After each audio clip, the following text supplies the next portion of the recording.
Welcome to day 20 of our 21-day prayer. My name is Coach Joe Kennedy. Once upon a time, I began a life with significant challenges as an unwanted pregnancy put up for adoption. I found myself getting kicked out of schools for fighting. Growing up, I spent a lot of time in group homes, foster homes, and boys' homes until I joined the Marine Corps. A decision that profoundly shaped my future. Refusing to be defined by my past, I longed for something more, and the Marine Corps turned my life around. In addition to learning discipline, I love serving my country. For the first time in my life, I belonged to something greater than myself. After serving in the military for 20 years, including combat in the Gulf War, I reconnected with my childhood sweetheart and we were married. We were faced with challenges given the fact that I was an atheist and she was a Christian. While my family participated in church and Bible camp, I said, that is not for me. Till one day my kid came up and said to my wife, if he doesn't have to go to church, why do I have to? So, of course, I had to start attending church, but I sat there for 6 months just listening.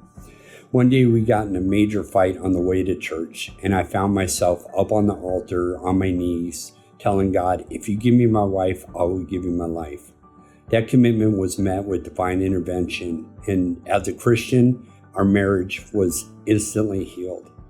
About a year later, I was approached by Bremerton School District athletic director, and he saw the skills that I had in leadership, discipline, and team building, and he wanted to know if I wanted to coach. I could see now that God had my calling, and I dedicated myself for the next 8 years. And I had to thank God after every single game. Some of the kids wanted to come out and pray with me. And of course, this is a free country, so they could. Now, we did have somebody from another school district that came and praised our program for its practices. That triggered an investigation. And despite we were in adherence to the policies, I had to stop praying with my team. Now, they told me to stop praying with my team. I did that, but when they told me I couldn't pray by myself, that's when things went really bad, and it started an 8-year legal battle. As a Marine, I've always stood up for First Amendment rights, the freedom of religion, but God has been prepping me my entire life for this fight.